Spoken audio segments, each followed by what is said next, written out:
Tuhan, sahabat Shalom. Sahabat Shalom.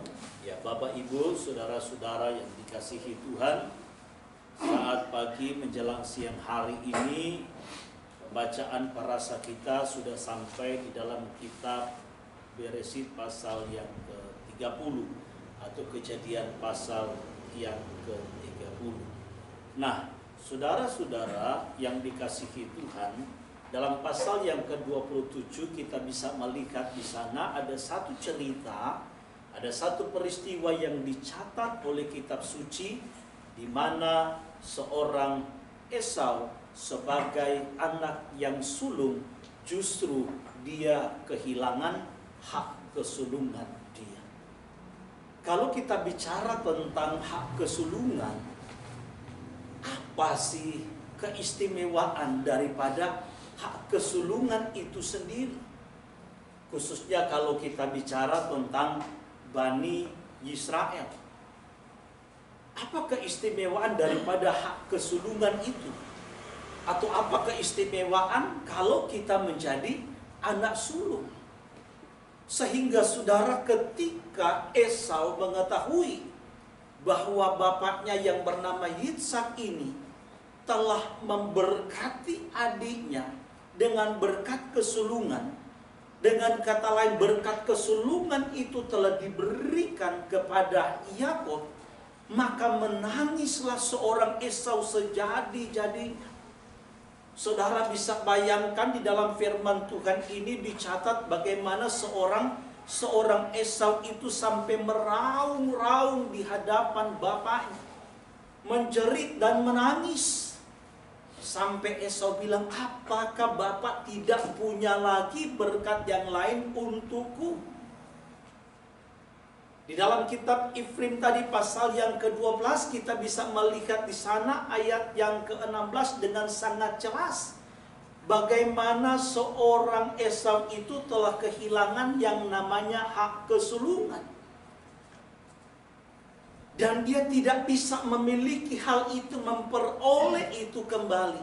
Sekalipun dia mencarinya, sekalipun dia memintanya dengan air mata. Dengan cucuran air mata, dengan tangisan, dengan jeritan, dan seterusnya.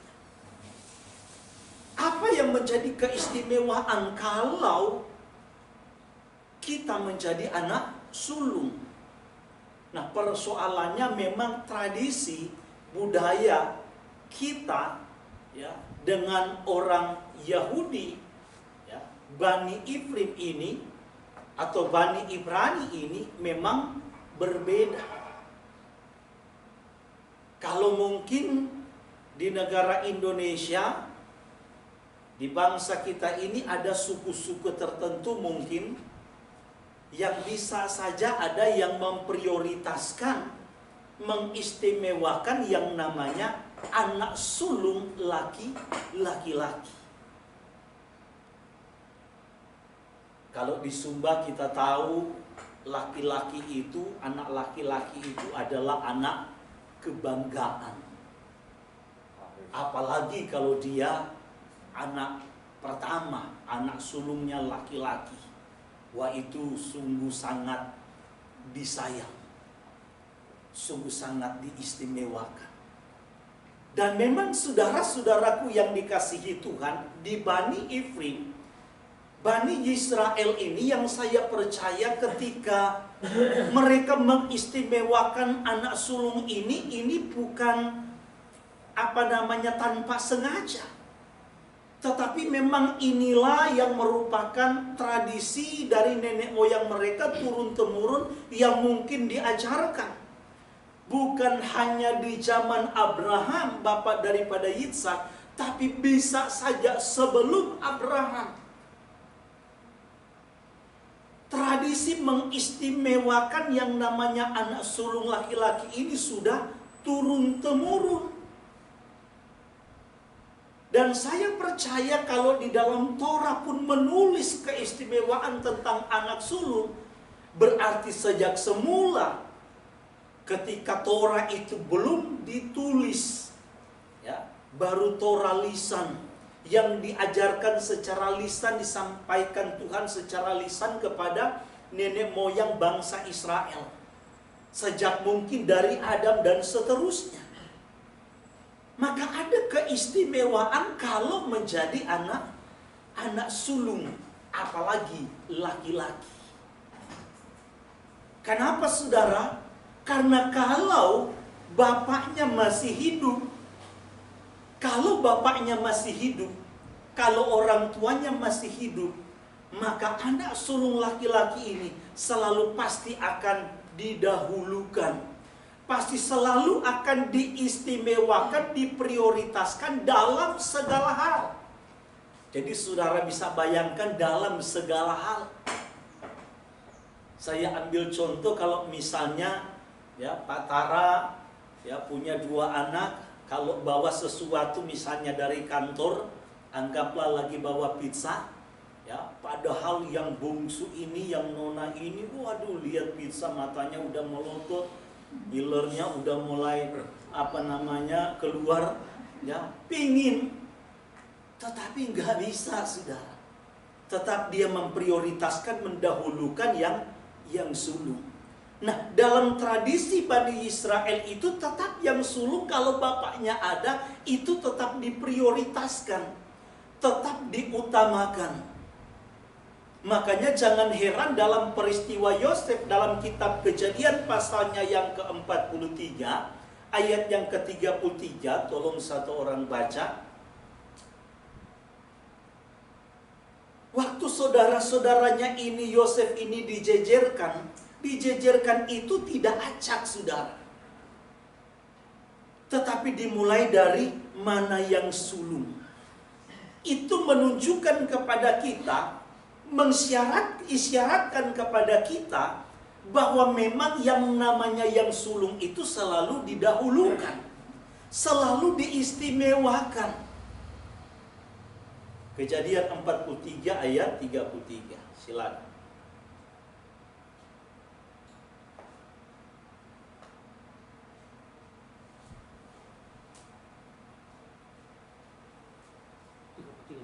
Iya. Saudara-saudara itu duduk di depan Yosef dari yang sulung sampai yang bungsu, sehingga mereka berpandang-pandangan dengan heran. Jadi dijejerkan dari yang sulung sampai yang bungsu.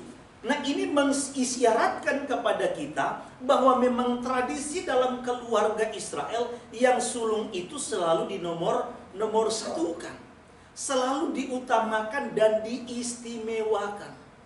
Ya. Itu kalau bapaknya masih hidup. Tetapi kalau bapaknya itu sudah mati, maka sebagaimana juga yang dicatat di dalam Torah, seorang anak yang sulung itu, dia berhak mendapatkan warisan sebanyak 2 kali lipat daripada saudara-saudaranya yang lain. Ini adalah bagian daripada keistimewaan kalau menjadi anak sulung di Bani Israel. Ya kalau saya sekilas mengikuti tradisi budaya orang Sumba, ya, apalagi kalau anak laki, sudah sulung laki pula, itu dia adalah pewaris, bahkan bisa saja disebut pewaris tunggal bahkan, ya. Maka yang nona-nona itu harus diusahakan cari yang memang juga punya warisan banyak, ya. Kenapa? Karena memang dalam tradisi keluarganya ya harusnya dia nggak dapat pewaris tunggalnya itu. Bayangkan putra mahkota. Jadi kalau Pak Tara di sini punya anak ada 2, jadi yang nona ina ini saudara nggak dapat kalau ikut tradisi. Cuman kan namanya orang tua tidak tega saudara. Jadi ya palinglah dapat bagian. Tapi kalau ikut tradisi memang pewaris tunggalnya itu adalah laki-laki, putra mahkota. Maka nona ini harus cari juga yang konglomerat istilahnya. Ya. Jadi banyak warisannya. Kenapa? Karena memang dia nggak dapat sudah. Ya. Nah jadi ini kira-kira tradisinya. Mari Ibu. Jadi kita bisa melihat di dalam kitab Ulangan pasalnya yang ke-22 ayat 15 sampai 17. Jadi yang namanya anak sulung itu saudara, ya, dalam konteks Ulangan ini pun adalah bagian daripada yang kita bahas ini. Anak sulung laki-laki dia berhak mendapatkan warisan 2 kali lipat. Sekalipun anak dari istri yang tidak dicintai. Misalnya seperti yang kita bahas pembacaan parasa hari ini, yang dicintai oleh yang namanya Yakub itu justru adalah Rahel. Tetapi Rahel tidak mendapatkan keturunan. Justru yang lahir duluan ini, yang hamil duluan ini dari istri yang kurang dicintai, yang bernama Leah. Lahirlah yang bernama Ruben.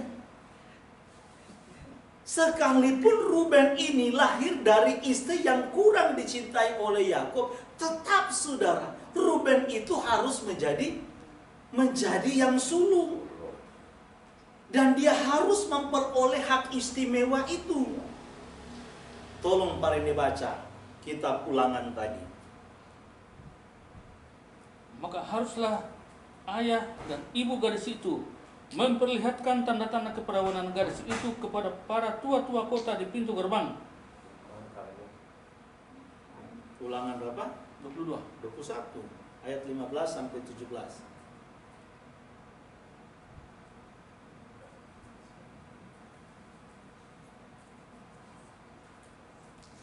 Apabila seorang mempunyai 2 orang istri, yang seorang dicintai dan yang lain tidak dicintainya, dan mereka melahirkan anak-anak lelaki baginya, baik istri yang dicintai maupun istri yang tidak dicintai, dan anak sulung adalah dari istri yang tidak dicintai, maka pada waktu ia membagi warisan harta kepunyaannya kepada anak-anaknya itu, tidaklah boleh ia memberikan bagian anak sulung kepada anak dari istri yang dicintai, merugikan anak dari istri yang tidak dicintainya, yang adalah anak sulung. Tetapi ia harus mengakui anak yang sulung, anak dari istri yang tidak cintai itu, dengan memberikan kepadanya 2 bagian dari segala kepunyaannya, sebab dialah kegagahannya yang pertama-tama, dialah yang mempunyai hak kesulungan. Nah, dialah katanya kegagahan yang pertama-tama, harus memperoleh hak keistimewaan, yaitu mendapat dua kali lipat, 2 bagian. Ini keistimewaan yang namanya kalau menjadi anak sulung di tengah-tengah bangsa Israel. Ya, nggak beda jauh tadi yang saya sudah jelaskan, seperti juga tradisi yang ada di Sumba. Nah, jadi kembali lagi saudara, ini penting. Tetapi di dalam kitab suci dicatat, dan saya kira itu menjadi tradisi pun bagi keluarga Israel. Kalau anak yang sulung, anak yang dibanggakan, yang merupakan kebanggaan bapaknya, kemegahan bapaknya, melakukan kesalahan yang fatal, maka hak kesulungan ini, hak keistimewaan dari seorang anak sulung itu bisa dialihkan. Jadi bisa dialihkan.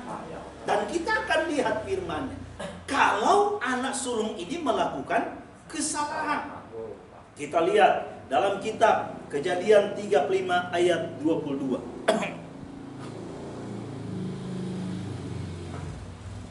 Ketika Israel diam di negeri ini, terjadilah bahwa Ruben sempat tidur dengan Bilha, gundik ayahnya, dan kedengaranlah hal itu kepada Israel.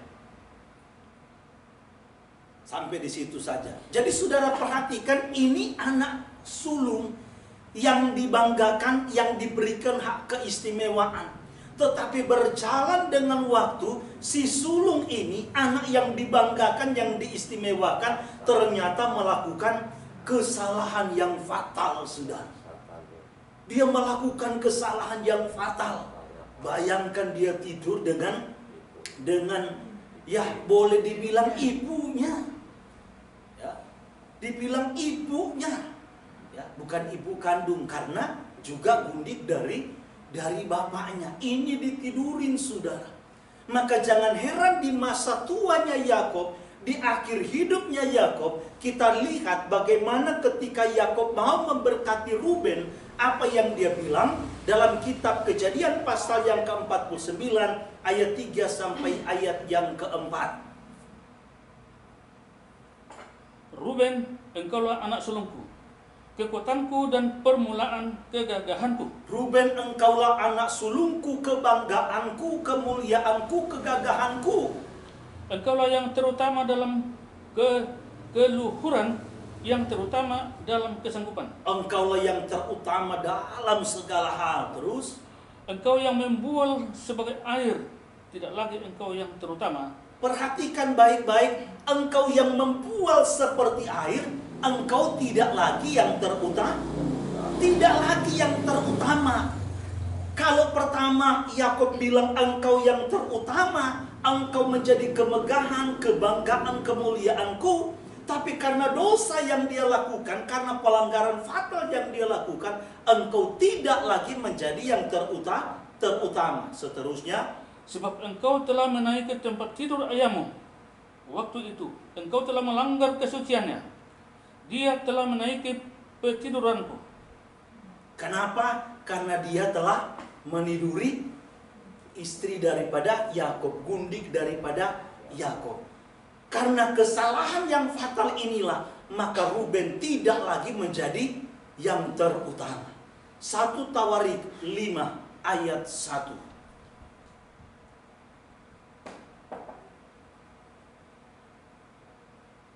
1 Tawarik 5 ayat 1. Anak-anak Ruben, anak sulung Israel, dialah anak sulung, tetapi karena ia telah melanggar kesucian ketiduran ayahnya, dialah anak sulung, tetapi karena dia melanggar kesucian ayahnya, terus maka hak kesulungannya diberikan kepada keturunan dari Yosef. Itu dia tadi yang bungsu bilang. Karena dia telah melanggar katanya kesucian ayahnya, maka hak kesulungan itu diberikan kepada Yosef, saudara.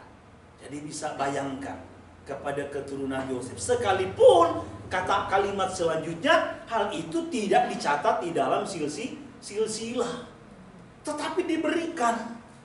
Ya, sekalipun masih ada Benyamin di bawahnya. Ya.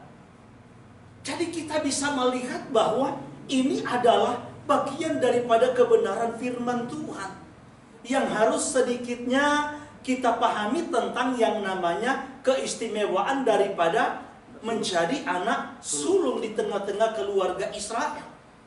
Sekalipun anak sulung merupakan anak yang diistimewakan, anak yang dibanggakan karena mewakili kehormatan, kemuliaan daripada bapaknya.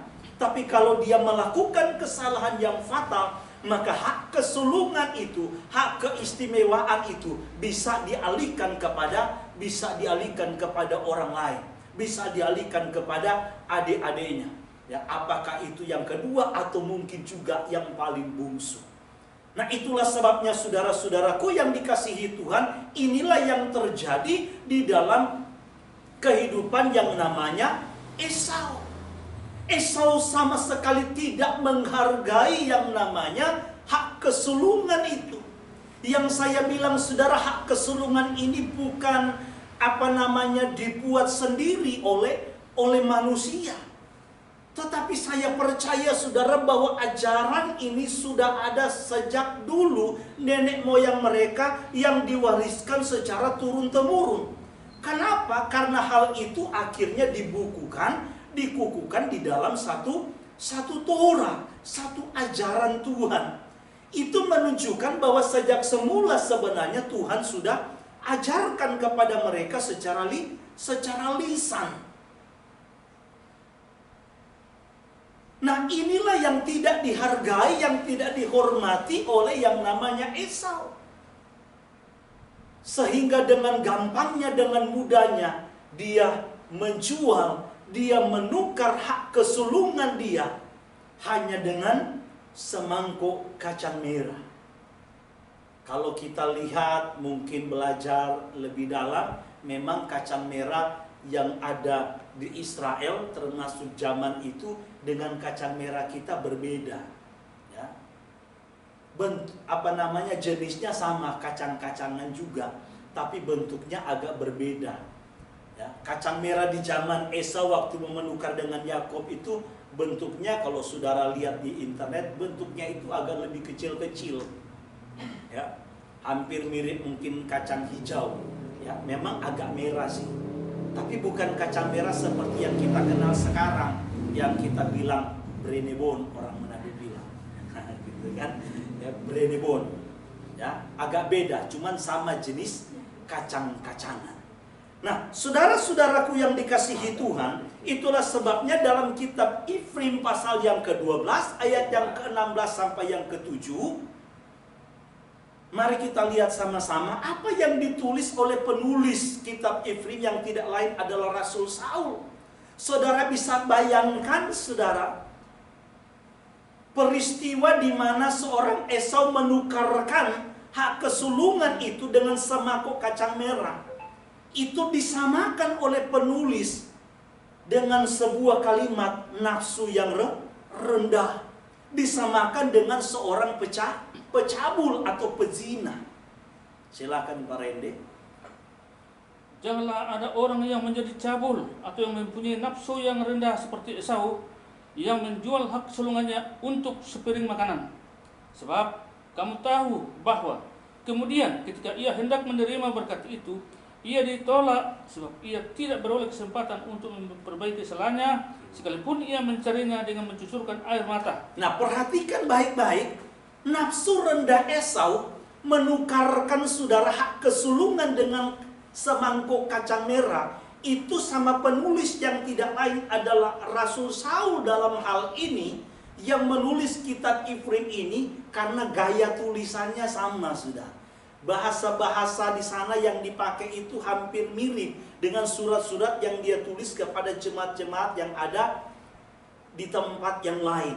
Ya, memang ini masih menjadi persoalan para teolog, karena memang tidak ditemukan siapa yang menulis kitab Ifrim ini. Nah, jadi kembali lagi saudara-saudaraku yang dikasihi Tuhan, ini penting sekali. Ketika seorang Esau tidak menghargai hak kesulungan, maka seorang penulis kitab Ifrim, Saul, menyamakan itu. Nafsu rendah Esau itu disamakan seperti nafsu rendahnya seorang pecabul, pezina.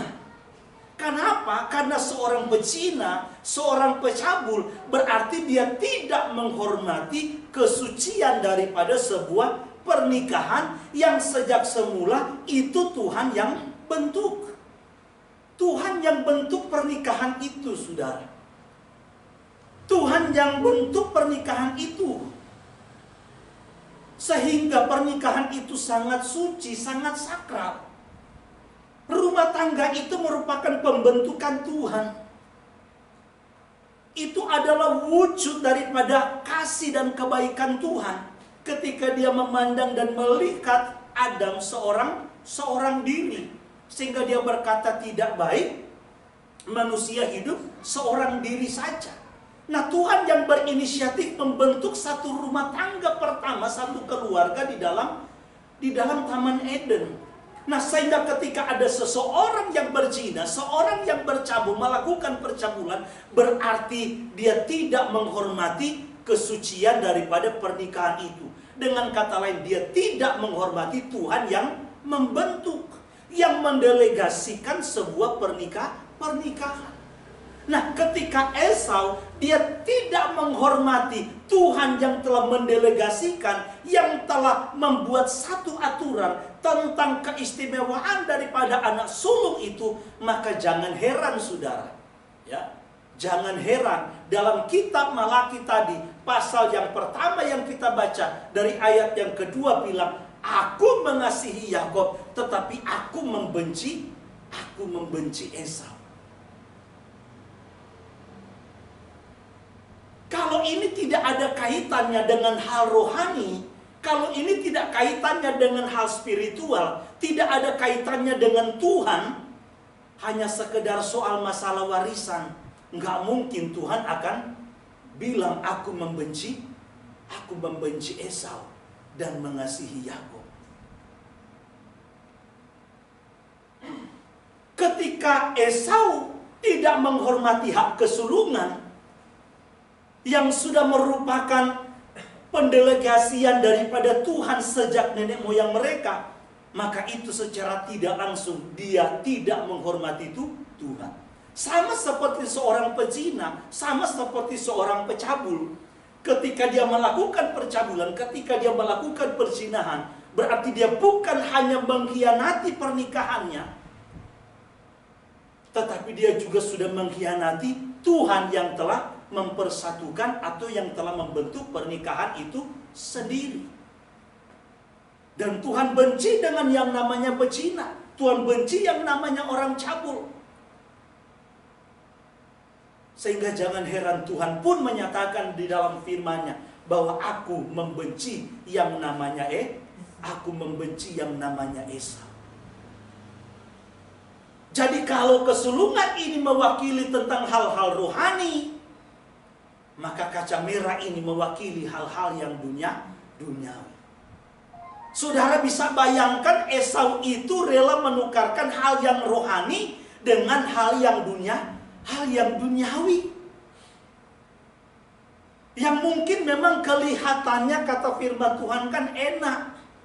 Waduh, kayaknya waktu Yakub masak kacang merah itu baunya aja, waduh, udara, ya, mantap punya.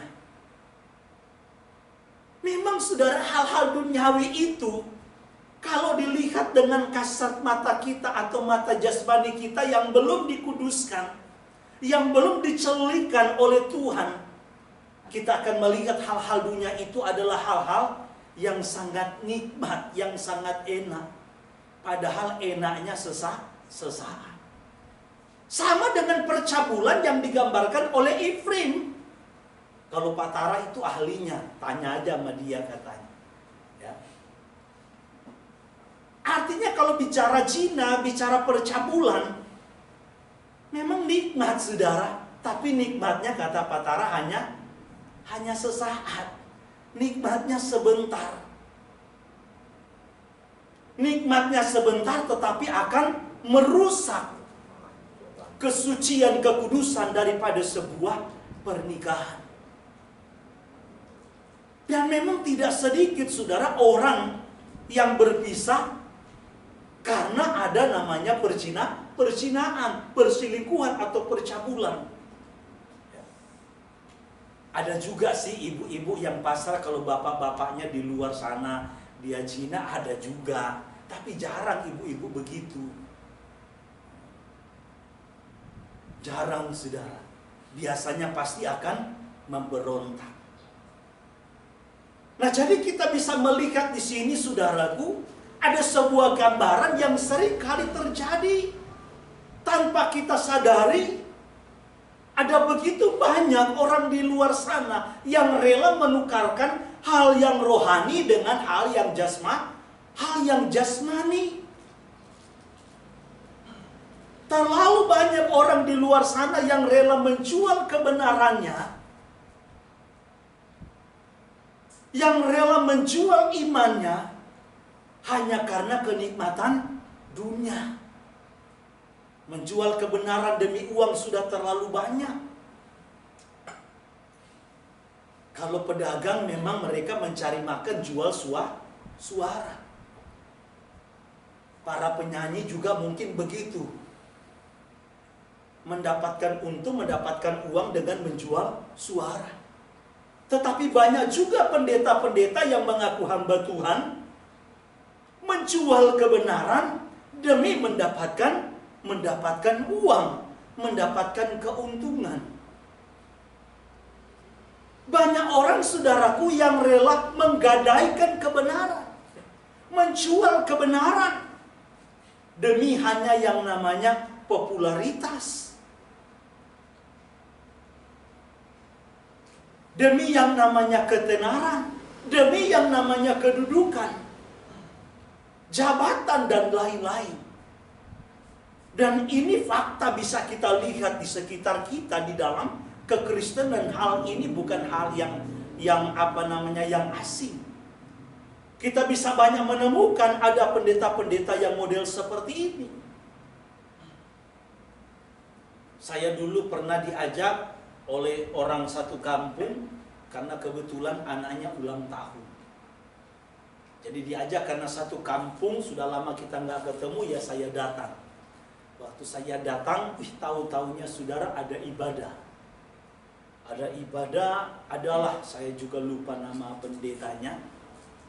Jadi pendetanya waktu sebelum khotbah doa dulu.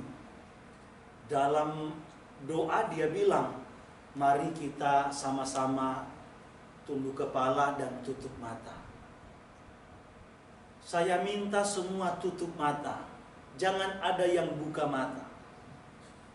Saya jadi penasaran, kayak anak sekolah minggu dulu, kita dipaksa tunduk kepala, tutup mata, jangan buka mata. Padahal ini seorang pendeta. Semua sudah tutup mata, mari kita berdoa. Bapa kami yang di sorga, dikuduskanlah namamu, datanglah kerajaanmu, jadilah kehendakmu di bumi seperti di sorga. Saya dengar-dengar kok mirip doa Bapa kami. Akhirnya saya buka mata. Waktu saya buka mata, saya lihat pendetanya lagi baca doa Bapa kaminya, sudah. Maka saya jangan heran kalau dia paksa kita tutup mata, supaya tidak lihat kalau dia baca. Kalau doanya mungkin yang seperti yang lain, terus dia baca, yang mungkin gak akan ketahuan. Nah ini kalau seorang pendeta, doa Bapa kaminya saja dibaca, ini saya udah tanda tanya besar. Nanti sebentar khotbahnya kayak apa? Dan benar ngawur, saudara. Beda dengan sebuah cerita, waktu ada tantangan, challenge lah namanya, bahasa keren dikit, ya. Ketemu dua kawan lama, waktu bincang-bincang, dia tanya, kamu sekarang gimana? Kerja di mana? Wah, saya sudah jadi pendeta. Wah, saya kok sepertinya tidak percaya kalau kamu pendeta. Soalnya saya tahu dulu kamu seperti apa. Loh, emang kamu sekarang kamu udah jadi apa? Kerja di mana? Saya sekarang kerja di kapal. Wah, hebat, saya sekarang jadi kapten kapal. Wah, saya sih tidak percaya masa kamu bisa jadi kapten kapal. Jadi kamu bisa bawa kapal dong. Oh, bisa. Pergilah satu waktu, pergi main ke tempat kerjaan dia di kapal. Coba saya lihat kamu bawa kapal. Kamu majuin ini kapal. Wih, maju sudah. Sekarang kamu mundur. Wih, mundur. Temannya bilang yang kapten kapal, saya sih sebenarnya gak percaya kalau kamu itu pendeta. Coba kamu doa Bapa kami, bisa enggak? Doa Bapa kami dia dari awal sampai akhir. Sekarang dari belakang ke depan, bisa enggak? Nggak bisa, sudah. Ya. Nah ini sedikit guyon. Nah jadi saudara bisa bayangkan kalau ada pendeta yang doa Bapa kami saja saudara harus baca. Anak sekolah minggu aja saudara hafal. Nah ini harus baca, akhirnya benar. Waktu khotbah saudara, waduh, sangat-sangat ngawur. Selesai ibadah saudara, saya diperkenalkan sama teman ini yang punya hajatan. Pak pendeta, ini teman saya satu kampung, ini pendeta juga. Oh iya Pak, iya. Nggak hitung 5 saudara, langsung minta pamit permisi pulang. Sudah dapat amplop. Dan pasti amplopnya nggak ketinggalan. Saya tanya ketemu di mana sama pendeta ini. Kita kenalan katanya di terminal. Dia bilang dia pendeta. Nah, saudara bisa bayangkan. Jadi ternyata banyak juga pendeta yang jadi-jadian. Pendeta dadakan. Ya. Nah ini sangat mengerikan saudara. Nah, jadi kalau kita tahu betapa penting dan betapa mahalnya tentang hak kesulungan yang Tuhan berikan kepada setiap orang yang percaya, betapa mahalnya hak kesulungan yang telah kita terima melalui pengorbanan Yeshua HaMasiah yang telah mati di atas kayu salib. Dia turun ke alam maut. Waktu dia mati beda dengan manusia biasa mati, saudara. Firman Tuhan mencatat ketika Yeshua mati, waktu dia dikuburkan beda dengan manusia pada umumnya. Di dalam alam roh dia turun katanya ke dunia orang mati untuk membuka pintu penjara. Untuk membuka pintu penjara dan membawa orang yang percaya itu bersama dengan dia. Memang di dalam terjemahan Lembaga Alkitab Indonesia surat Kefa ini dipakai kata menginjil. Seolah-olah waktu Yeshua itu mati dan dikuburkan, dia pergi turun ke dunia orang mati untuk menginjil. Maka ayat ini banyak yang dipakai oleh para pendeta. Ada beberapa pendeta yang juga masih ada yang menginjil di kuburan. Masih ada, saudara. Ya. Jadi menginjil kepada roh orang yang sudah mati, kepada arwah yang sudah mati. Nah, ini salah, saudara. Ya. Ini salah kaprah, ini salah nangka. Karena penekanan dalam surat Kefa, Yeshua yang membawa kunci membuka belenggu, membuka pintu penjara adalah mereka yang percaya kepada Tuhan yang mati di zaman Noah waktu air bah. Jadi begini, saudara. Ya, maka kita pernah sharing-sharing, ya. Rupanya, saudara, ya, dari ayat itu tersirat bahwa ketika Tuhan menghukum bumi, ini dengan air bah, beda dengan waktu Tuhan menghukum Sodom dan Amora. Orang hampir tidak punya kesempatan untuk bertobat. Orang hampir tidak punya kesempatan untuk mereka percaya kepada apa yang diberitakan oleh Lot. Kenapa? Jangankan orang yang tinggal di Sodom dan Amora.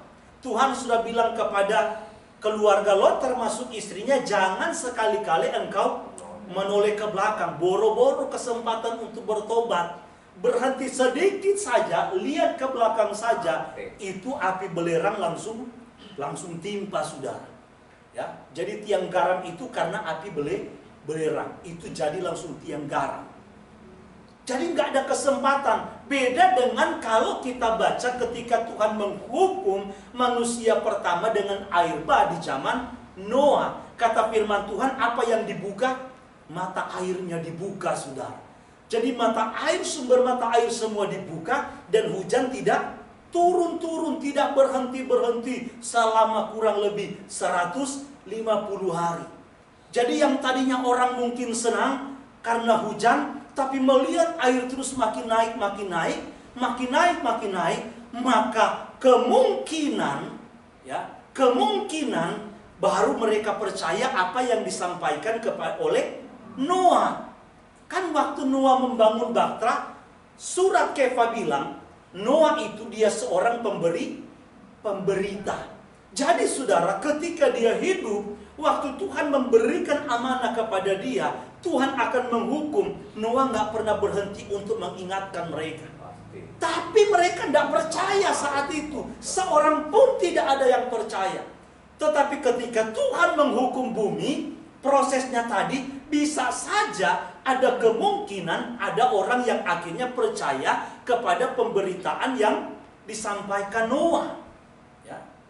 Kenapa? Karena air terus makin naik. Mereka menyelamatkan dirilah, cari kayu dan segala macam. Karena seluruh bumi, saudara. Beda dengan Sodom dan Amora cuma lokal, atau kalau banjir Jakarta cuma lokal. Ini seluruh bumi.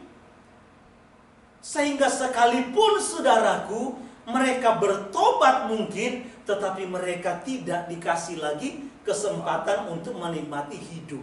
Yang selamat secara jasmani, yang dicatat firman Tuhan hanya 8 orang. Tapi yang selamat secara roh mungkin saja ada di luar daripada Noah. Jadi inilah yang dibawa bukan menginci loh saudara. Jadi Yeshua cuma turun untuk membawa mereka yang bertobat, mereka yang percaya akhirnya kepada pemberitaan Noah untuk bersama-sama dengan dia. Bukan menginjil. Kalau ada yang menafsirkan dia menginjil roh orang mati, nah ini udah salah banget. Ini udah salah kaprah saudara.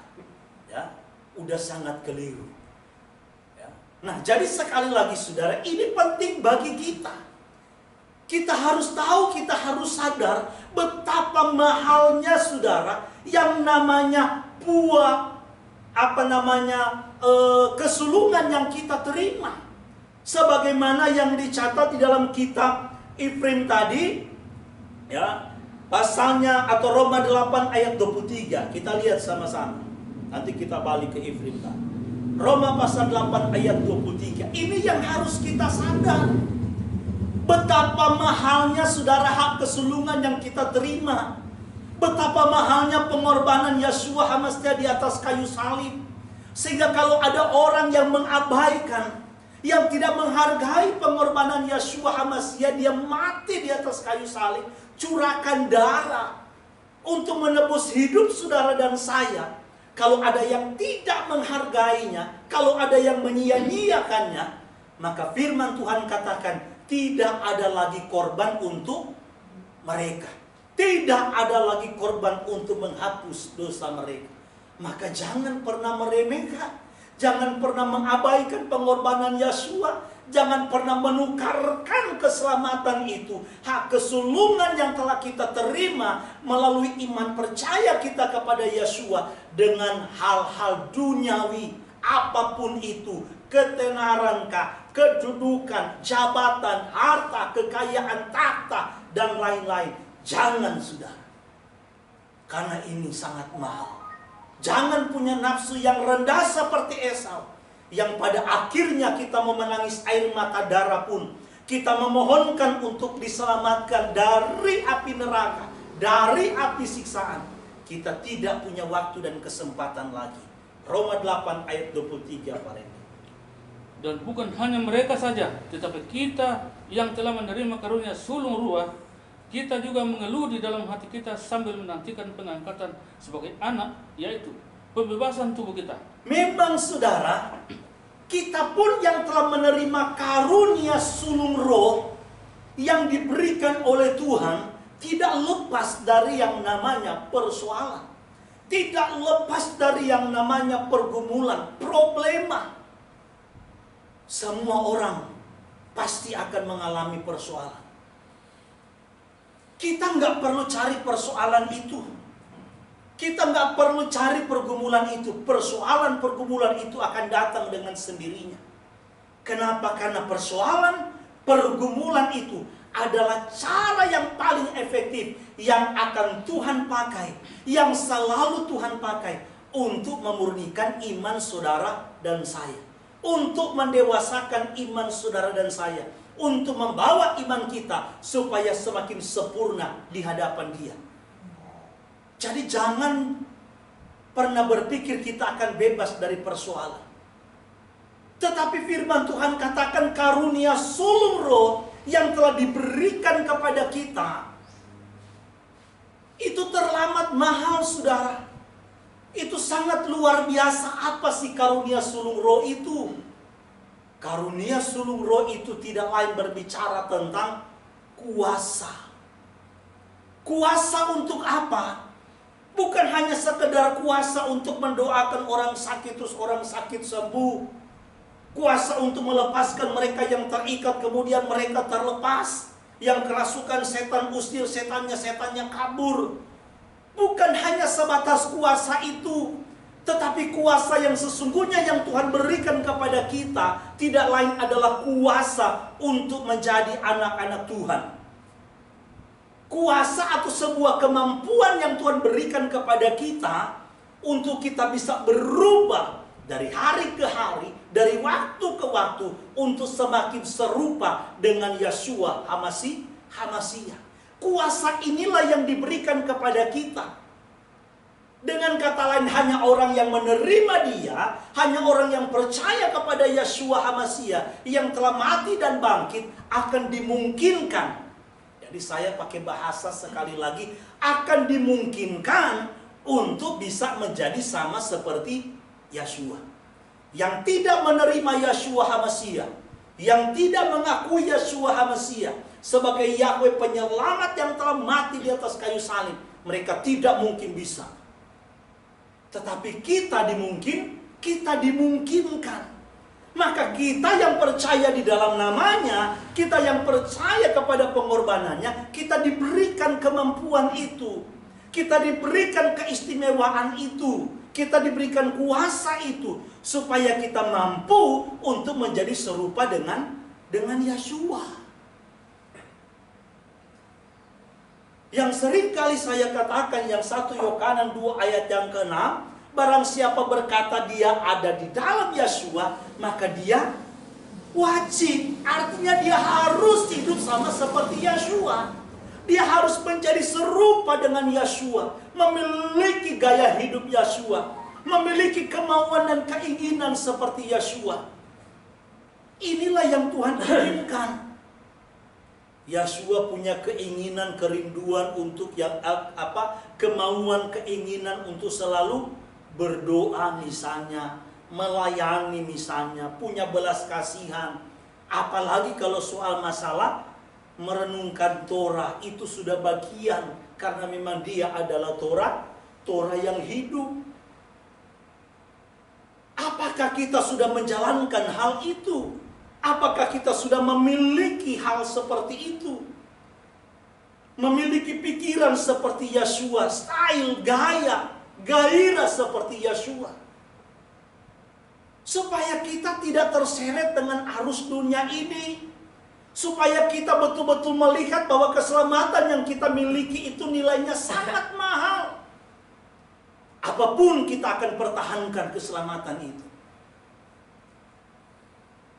Bukan seperti Esau, memiliki nafsu rendah, tergiur dengan hal duniawi, yang kelihatannya enak, nikmat. Gak menghargai dan menghormati Tuhan yang telah mengatur itu, yang telah memberikan keistimewaan kepada anak sulung. Tetapi menukarkan hak kesulungan hanya dengan hal-hal duniawi, hanya dengan semangkuk kaca merah.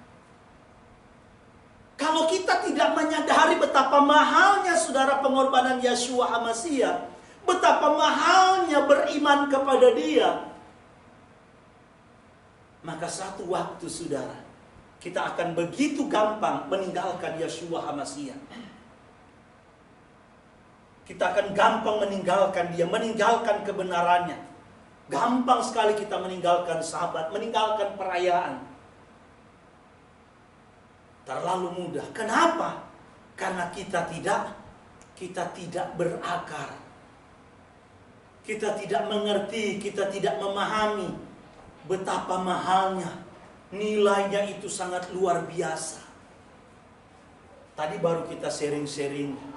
Ada begitu banyak teman-teman kita sebelum ibadah tadi yang akhirnya meninggalkan Yeshua HaMasiah hanya karena soal jabatankah, ketenaran, supaya diakui oleh organisasi, diakui oleh orang lain. Akhirnya tinggalkan sumber air hidup itu. Kalau kita tahu betapa mahalnya pengorbanan Yeshua HaMasiah, dan yang Dia tuntut, yang Dia inginkan hanya agar supaya kita hidup sama seperti Dia, menjauhkan diri dari dosa dan kejahatan dan membawa diri kita kepada seluruh kebenaran, maka tidak akan mungkin kita akan melakukan dosa, melakukan kejahatan yang kita tahu itu dibenci oleh Tuhan.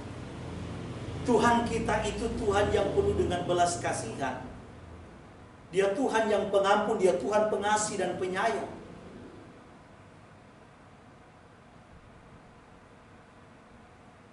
Dia mengasihi orang berdosa, tetapi dia sangat membenci yang namanya dosa.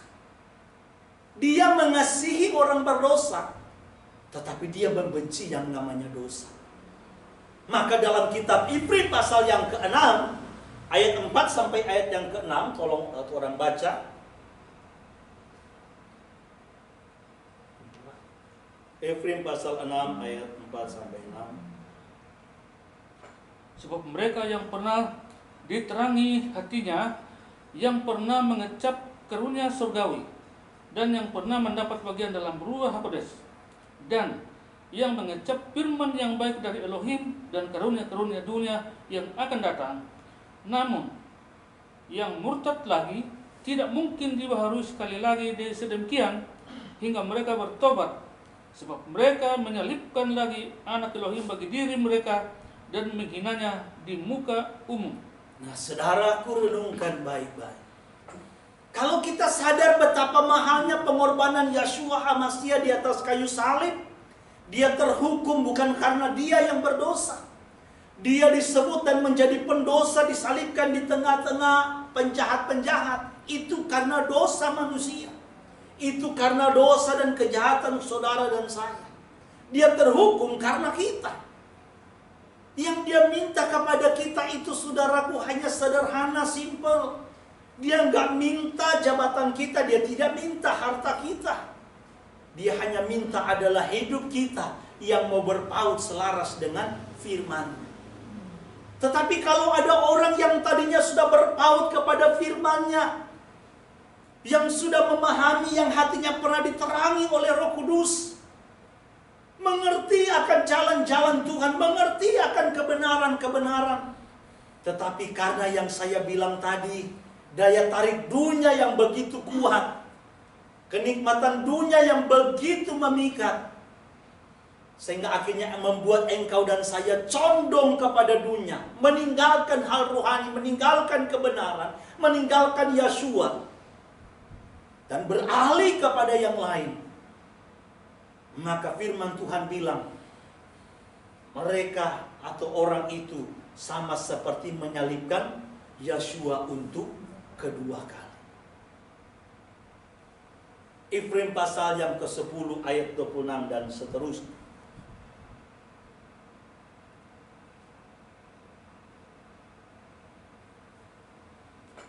Kepada korban bakaran dan korban penghapus dosa engkau tidak berkenan. Ibrani pasal 10 ayat 26 dan seterusnya.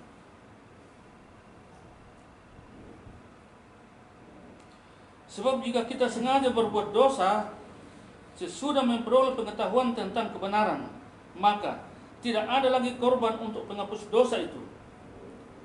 Tetapi yang ada ialah kematian yang mengerikan akan penghakiman dan api yang dahsyat yang akan menghanguskan semua orang durhaka. Jika ada orang yang menolak hukum Moses, ia dihukum mati tanpa belas kasihan atas keterangan 2 atau 3 orang saksi. Betapa lebih beratnya hukuman yang harus dijatuhkan atas dia yang menginjak-injak anak Elohim, yang menganggap najis darah perjanjian yang menguduskannya, dan yang menghina roh kasih karunia. Nah, saudara-saudaraku, orang yang telah mengenal kebenaran, yang telah mengetahui kebenaran, tetapi sengaja menentang kebenaran itu sendiri, orang yang sudah tahu apa itu dosa, tetapi mereka dengan sengaja melakukan dosa itu, padahal sudah tahu apa itu dosa, tapi melakukan dosa itu, maka mereka itu, kata firman Tuhan, sama seperti orang-orang yang telah menajiskan darah perjanjian, yang menghina roh kasih karunia Tuhan. Sehingga tidak ada lagi, kata firman Tuhan, yang namanya pengampunan terhadap orang-orang yang seperti itu. Jadi saudara-saudaraku, ini penting. Maka saya selalu katakan dan ingatkan kepada kita, kita harus merenungkan betul. Kita harus betul-betul mengerti dan memahami akan nilai pengorbanan Yeshua HaMasyiah. nilai daripada ajaran yang kita ikuti ini, sehingga kita tidak akan pernah menukarkan iman kita, kebenaran yang kita yakini dengan segala sesuatu yang ada di dunia ini. Apapun itu. Kenapa? Karena kita tahu ini nilainya mahal. Enggak ada duanya. Enggak ada bandingnya dengan harta duniawi. Karena memang kekekalan itu, saudaraku, tidak ada bandingannya. Kehidupan yang penuh dengan kebahagiaan, keselamatan yang kekal yang Tuhan sediakan itu tidak ada bandingannya dengan semua kenikmatan kebahagiaan yang kita nikmati di dunia ini. Kita bahagia di dunia ini mungkin kalau kita punya duit, itu pun kalau duitnya banyak. Bahkan orang banyak duit pun tidak bisa menjamin kebahagiaan dan yang lain-lain. Kebahagiaan kita di dunia ini semua hanya sementara. Ada moodnya. Hari ini bisa bahagia, besok belum tentu. Tetapi kebahagiaan yang Tuhan janjikan kelak, bagi siapa yang senantiasa bertahan di dalam kebenaran, apapun yang terjadi, apapun yang ditawarkan, apapun godaan kita, maka Tuhan menjanjikan kehidupan dan keselamatan yang kekal yang penuh dengan kebahagiaan. Itulah yang menjadi tujuan kita. Maka jangan heran Matius pasal 10 ayat 22 bilang apa? Barang siapa yang bertahan karena namaku, barang siapa yang bertahan karena kebenaran, barang siapa yang tetap beriman kepada Yeshua HaMashiach yang adalah Yahweh penyelamat yang hidup, maka Tuhan menjanjikan mereka akan memperoleh keselamatan. Keselamatan itu, saudara, itu bicara tentang segala kenikmatan, segala kebahagiaan itu yang Tuhan sediakan. Jadi biarlah melalui Midras hari ini kita boleh diingatkan kembali betapa mahalnya, betapa pentingnya tentang keselamatan yang telah kita peroleh, yang telah kita terima melalui pengorbanan Yeshua HaMashiach. Jangan sepelekan, saudara. Jangan pernah abaikan, jangan pernah gadaikan oleh atau dengan apapun juga. Tuhan kiranya menguatkan kita semua dan memberkati kita sampai Yeshua datang kedua kali menjemput setiap umat yang percaya kepadanya dan mengubahkan kita untuk sama-sama menikmati segala kenikmatan bersama dengan Dia. Haleluya. Tuhan memberkati kita semua.